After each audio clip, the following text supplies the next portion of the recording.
सोचिए, कोई कानूनी लड़ाई जीते, पर जीत का जश्न मनाने के बजाय उसे कहा जाए कि चलिए सब कुछ फिर से शुरू करते हैं। आज हम एक ऐसे ही टैक्स केस को समझने वाले हैं जिसमें अपील जीतने के बाद भी मामला ठीक वहीं पहुंच गया जहां से शुरू हुआ था।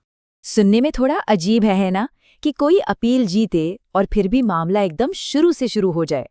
इस केस में बिल्कुल यही हुआ। आइए जानते हैं कि ऐसा क्यों और कैसे हुआ। तो कहानी शुरू होती है एक बहुत बड़ी engineering company Messrs Sterling and Wilson private limited से, जिनके पास अचानक टैक्स डिपार्टमेंट से एक बहुत बड़ी डिमांड का नोटिस आता है। जी हाँ, 65,17,849 रुपए। और ये सिर्फ टैक्स नहीं था, इसमें ब्याज और पेनल्टी सब कुछ शामिल था। तो जाहिर है कंपनी के लिए ये एक बहुत बड़ा सिरदर्द था। तो सवाल ये है कि ये पूरा झमेला शुरू कहाँ से हुआ। असल में GSTR-1 और GSTR-3B, जो दो तरह के टैक्स रिटर्न होते हैं, उनके बीच एक छोटे से अंतर से।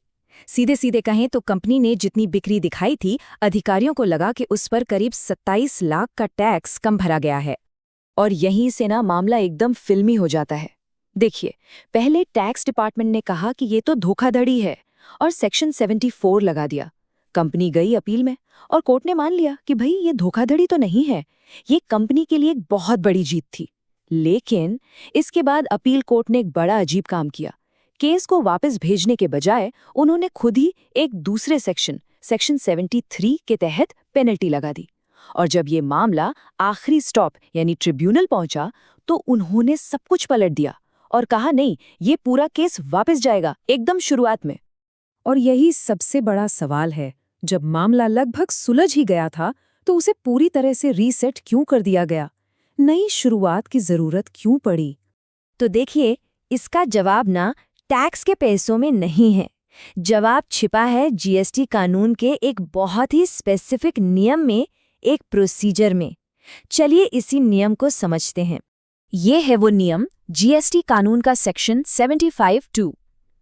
देखने में ये थोड़ी मुश्किल कानूनी भाषा लग सकती है, पर इसी एक लाइन ने पूरे केस का रुख मोड़ दिया। ये एक बहुत ही साफ साफ निर्देश देता है। तो ये कानून कहता क्या है? बिल्कुल आसान भाषा में समझते हैं। मान लीजिए टैक्स डिपार्टमेंट ने किसी पर धोखाधड़ी का केस बनाया, यानी सेक्शन 74 लगाया। लेकिन मामला जब अपील में गया तो कोर्ट ने कहा कि नहीं, ये धोखाधड़ी का मामला नहीं है। तो ऐसे में कानून ये कहता है कि अपील कोर्ट खुद कोई नया फैसला नहीं दे सकती। उसे वो केस वापस उसी पहले वाले ऑफिसर के पास भेजना होगा, ताकि वो इसे एक सामान्य गलती यानी सेक्शन 73 मानकर फिर से जांच करे। ये एक तरह का, कह लीजिए, एक लीगल रीसेट बटन है। और बस यहीं पर पहली अपील कोर्ट से चूक हो गई। उन्होंने ये तो बिल्कुल सही पहचाना कि ये फ्रॉड का केस नहीं है, जो कंपनी के लिए एक बहुत बड़ी राहत की बात थी। लेकिन इसके ठीक बाद उन्होंने जो किया वो कानून के हिसाब से सही नहीं था। देखिए कितना साफ अंतर है। कानून कहता था कि मामला वापस पहले वाले टैक्स ऑफिसर के पास भेजो, लेकिन पहली अपील कोर्ट ने क्या किया? उन्होंने मामला अपने पास ही रख लिया और खुद ही नई पेनल्टी तय कर दी। ये एक प्रोसीजरल गलती थी और बस इसी एक गलती की वजह से फाइनल ट्रिब्यूनल को बीच में आना पड़ा। कानूनी दुनिया में इसे रिमांड ऑर्डर कहते हैं। इसका सीधा सा मतलब है रीसेट, केस को वापस वहीं भेजना जहां से प्रक्रिया में गड़बड़ी हुई। तो फाइनल ट्रिब्यूनल ने बस यही कहा, नहीं, प्रोसीजर का पालन ठीक से नहीं हुआ है, इसलिए ये केस वहीं से शुरू होगा जहां से इसे होना चाहिए था। तो ठीक है, ये तो हुई केस की कहानी, पर इससे हम सबके लिए, खासकर टैक्स भरने वालों के लिए, सीखने वाली क्या बात है? देखिए, इस पूरे मामले से कुछ बहुत जरूरी बातें सामने आती हैं। पहली, कि प्रोसीजर सबसे ऊपर है। टैक्स कानून में कैसे कुछ किया गया ये उतना ही जरूरी है जितना कि क्या किया गया। दूसरी बात, ये केस दिखाता है कि कानून में कुछ सेफ्टी वाल्व भी हैं। अगर किसी पर धोखाधड़ी का बड़ा आरोप लगा पर वो साबित नहीं हुआ, तो उसे अपनी बात रखने का एक और सही मौका मिलना चाहिए। और आखिर में ट्रिब्यूनल ने ये भी माना कि भाई जीएसटी नया नया आया था तो उसमें गलतियां हो सकती थीं और एक ईमानदार गलती की सजा नहीं मिलनी चाहिए, बल्कि उसे सुधारने का मौका मिलना चाहिए।